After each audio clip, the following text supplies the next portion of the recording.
هلا وشلونكم؟ فيديو اليوم هو عن السلامة العامة، ولكن قبل لا نبدي بالفيديو أطلب من عندكم الاشتراك بالقناة وتفعيل زر الجرس ونضغط على اللايك والتعليق الحلو.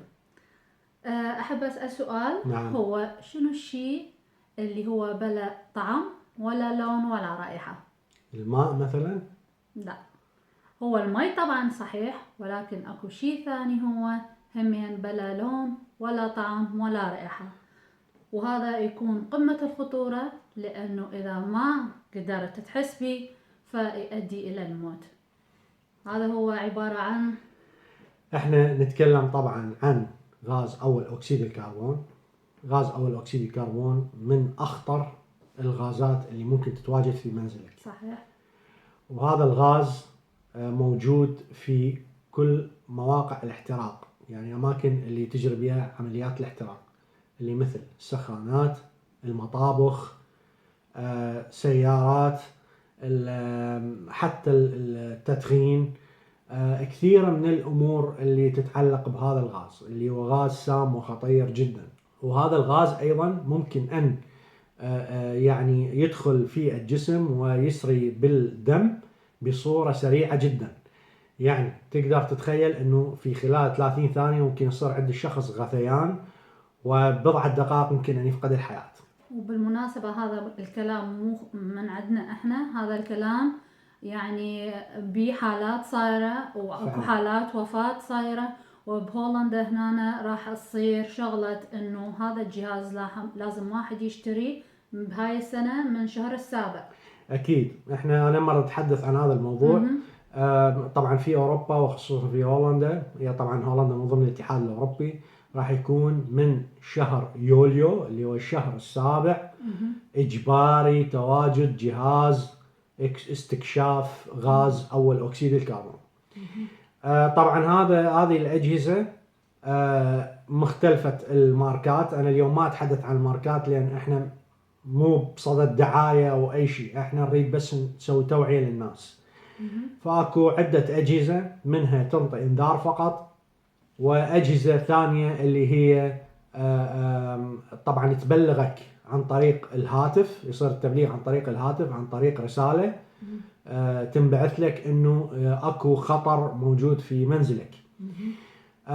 طبعا هذه الاجهزه مختلفه مثل ما تعرفون، وايضا اكو لها انواع واشكال. بس المهم اذا انت ردت تشتري هذه الاجهزه لازم تكون عليها علامه التدقيق الاتحاد الاوروبي بخصوص الغاز. نعم. يعني هذه الامور اللي هي من الاساسيات، يعني مو اي شيء مثلا انت تشوفه بالنت تشتري انه هو هذا ممكن يكون صالح انه في منزلك او بالمحيط اللي انت عايش فيه. طبعا هذا الكود اللي راح تشوفوه امامكم، اللي راح نخلي لكم اياه بالفيديو الظاهر امامكم، هو يعتمد على نسبة الغاز الطبيعي مع الغاز الصناعي مع نسبة الهواء المخلوط به. فعلى هذا الأساس تحدد الدول الأجهزة المستشعرة لهذا الغاز الخطر. أمر مهم أيضا نحب أن نوضحه، رجاء انتبهوا الحالة جدا مهمة، وهي عمر السخان. عمر سخان الماء هو لا يتجاوز 15 سنة، 15 عام. ولكن أنت في خلال السنة 12، يعني إذا مر عليه 12 سنة تبدي أنت تجهز نفسك، تحضر لك أجهزة أو جهاز جديد. وطبعا بالمناسبة حتى الأجهزة الجديدة جاي تصير بها مشاكل، ولكن المشاكل تبدي من الفني اللي يركب لك الجهاز. يعني قصدي السخان اللي يركب لك السخان. ودائما أكد على الفني اللي يجي يشيك لك السخان كل سنة، وأيضا يركب لك سخان جديد، أن يقيس لك التهوية. هاي معلومة مهمة، كل طبعاً سنة لازم يجي شخص فني مختص يشيك الأنابيب الموجودة بالسخان، لأنه هي هاي اللي تعبر هذا الغاز السام يعني. بالضبط. وثانيا خلي تشيك كل الامور، يعني هو حتى عنده اجهزه قياس خاصه نعم. على يستشعر بها يعني درجات جدا حتى الصفريه توصل. فرجاء اكدوا عليه. اما انت ساكن بشقه وتابعه الى خلينا نقول الى فد شركه معينه او يعني سكن، خلينا نقول الى وحده سكن، لا تعتمد على شركه السكن انه هي تنبهك. انت كون حريص على هذا الشيء، حريص على حياه عائلتك، حريص على حياه اللي حولك جيرانك، حتى لا تكون المتسبب بقتل الاخرين ايضا. انت بنفسك تشيك عمر السخان، تشيك اذا عندك هذا الجهاز لان هو ضروري جدا جدا جدا ضروري. عندي سؤال. نعم. هل الواحد يستطيع انه يشتري هذا الجهاز وهو جهاز ضد يعني تنبيه ضد انبعاث الغاز وللحريق، لو لازم يكون منفصلات؟ حسب النصائح اللي جاي ينطوها الخبراء انه رجاء لا تشترون الجهاز الكومبي، يسموه الكومبي اللي هو باثنين بواحد اللي هو الغاز والحريق. ليش؟ لان اماكن والمسافات اللي ممكن يثبت بها كل جهاز من عندهم، يعني مثلا للغاز الى مكان مختلف، المسافه مختلفه عن الحريق. فلا تشتري اثنين، لان بيجي حاله انت لا راح تقدر تسيطر على الغاز ولا راح تقدر تسيطر على الحريق. فاشترين منفصلات حتى تخلص من هذه الحاله اللي احتمال تمر بها وتسبب لك خطر كلش كبير. الشغله المهمه رجاء لا يعني السخانات، يعني بالنسبه بالوطن العربي، يعني احبائنا بالوطن العربي، لا تخلي السخان في الحمام، يعني في داخل الحمام. لا تخلي في داخل الحمام، يكون خارج خليه خارج الحمام، خليه في غرفه خاصه، خليه باي مكان، بس لا تخليه في الحمام رجاء يعني حفاظا على حياتنا. الشغله المهمه ايضا اللي اريد اعود بها، احنا بالنسبه باوروبا اللي نحتاجه، يعني نصيحه للناس اللي في هولندا وفي اوروبا، نحتاج جهازين، يعني قريب للسخان وقريب للطباخ، بمسافه 1.30 متر عن جهاز الاحتراق، 1.30 متر. طبعا اكو فيديو راح ينعرض لكم ايضا، راح اعرض عليكم، راح تشوفون وباللغه الانجليزيه، وراح اترك لكم روابط للفيديوهات المرتبطه بهذا الموضوع، وممكن تختارون الترجمه وتشوفوها باللغه اللي انتم تحبون تفهموها، او بلغتكم المفضله.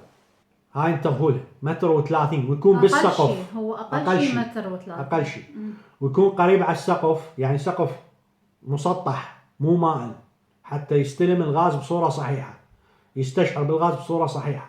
لا تخليه شباك، لا تخليه باب، لا تحصره بين اثاث، هذا ما يجوز. اذا ردت ان تزيد من الامان داخل منزلك، ممكن تشتري اجهزه اخرى تربط على مستوى منام الشخص، يعني بمعنى بمستوى ارتفاع السرير، بمسافه اقل شيء 1.30 متر، حتى في عند المنام ما حد يحس ويسرب الغاز، ممكن يدق لك انذار تستيقظ من النوم. وطبعا المناسبه لازم تطلع مباشره من البيت، مباشره في حال انه الجهاز عندك انطى انذار، بدون اي شيء، راسا باوتر تتصل بالاطفاء، لان حتى الاطفاء يجي بالوقت المناسب حتى يقدر يسيطر على المشكله. وبالمناسبه اكبر دليل حتى رجل الاطفاء انه من يريد يدخل لبيتك يدخل وهو مقنع بجهاز ضد الغاز. صحيح. قناع ضد الغاز، يعني تتخيل انت بدون غاز ممكن تستشعر، زين هو يراد له ماسكر على مود حتى يطب.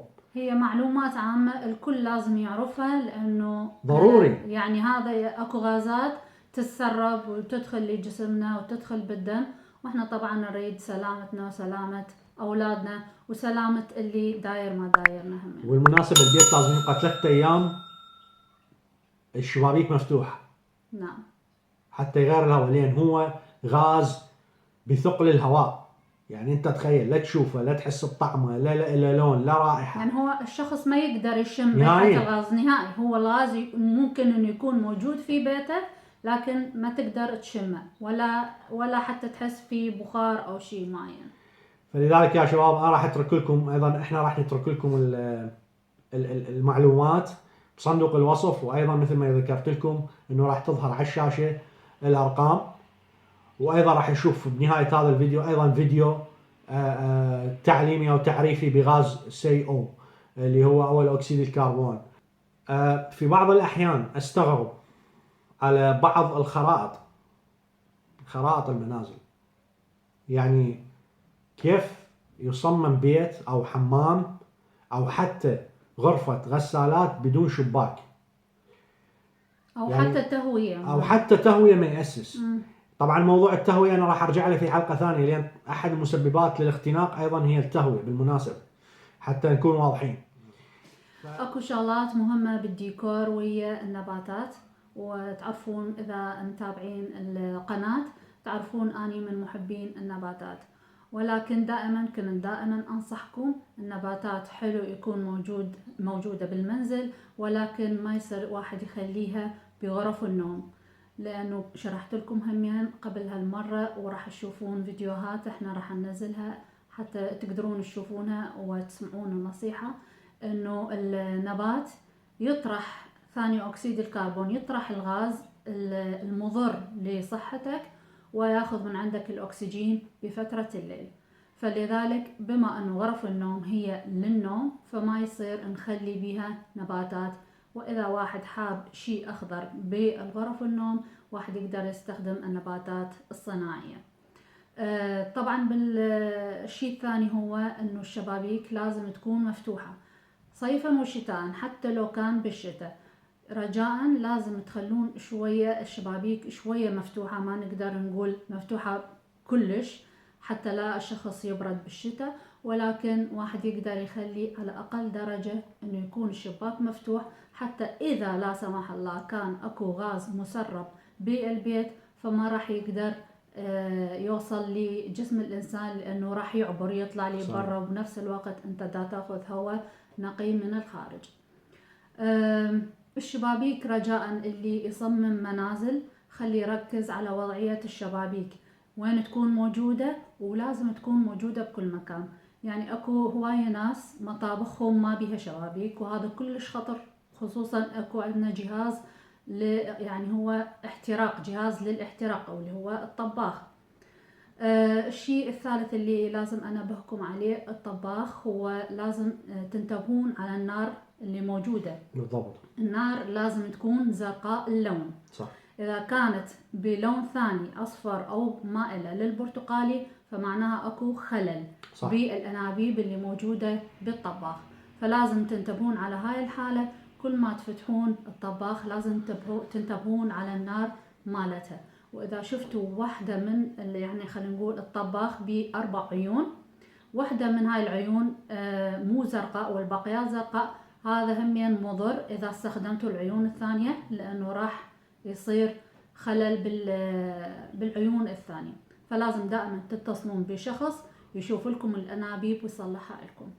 طبعا هاي كلها معلومات للسلامة العامة، احنا ما نتمنى نخسر ارواح بسبب الاهمال وبسبب معلومات ممكن نكون احنا غافلين عنها. بالضبط. انتبهوا رجاء، وسلامتكم عندنا بالدنيا. قبل لا ننهي الحلقة احب ان اذكر يعني يا اخواني في هولندا احنا اليوم 28 نعم 28 يناير اللي هو شهر الواحد.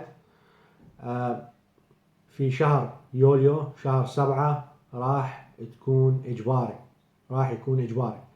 يعني انتبهوا انه انتم من هسه تحصلون الجهاز وتشتروا، يعني انا نصيحتي، لانه احتمال في شهر السابع كل الاسعار تغلى، ممكن ما تحصلوا، لان انا حقيقة الجهاز اللي اشتريته يعني بالقدرة قدرت احصل 2 واحنا هسه في شهر 1.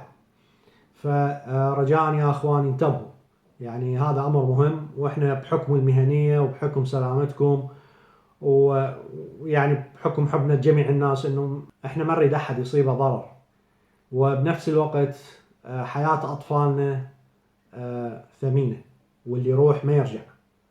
فرجاء يا اخواني انتبهوا لهاي الحالة. احنا بس حابين ننبهكم بهذا الفيديو. على العموم اخواني اتمنى انه وصلت الرسالة، اتمنى انه كان الفيديو مفيد.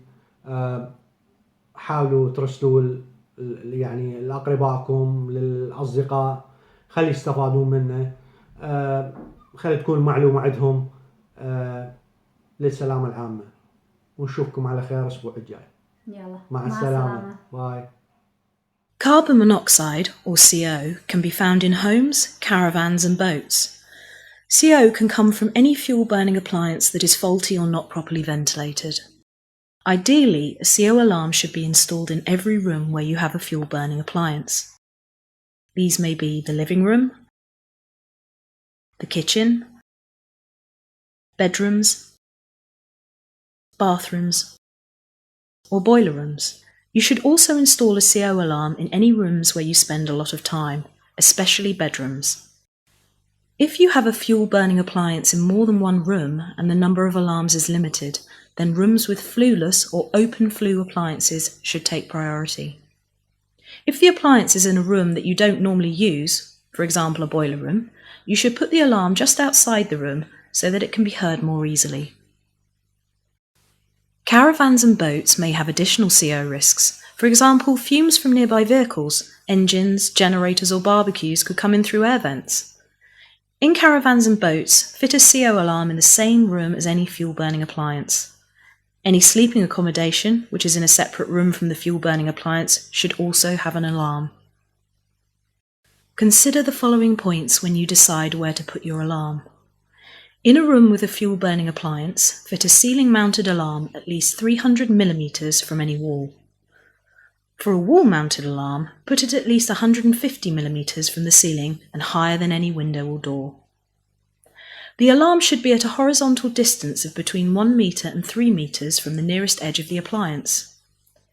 If there is a partition in the room, put the alarm on the same side of the partition as the appliance. If your room has sloped ceilings, put the CO alarm at the high side of the room. In bedrooms and in rooms without a fuel-burning appliance, put the alarm relatively close to your breathing zone, for example on a bedside table. In a bedsit, put the alarm as far from the cooking appliance as possible, but near to where people sleep. The same rule applies for a caravan or boat with a single living space. In a caravan or boat, the two most important points are not putting the alarm directly above a source of heat or steam, and putting the alarm at a distance of 1 to 3 metres from the nearest edge of the appliance.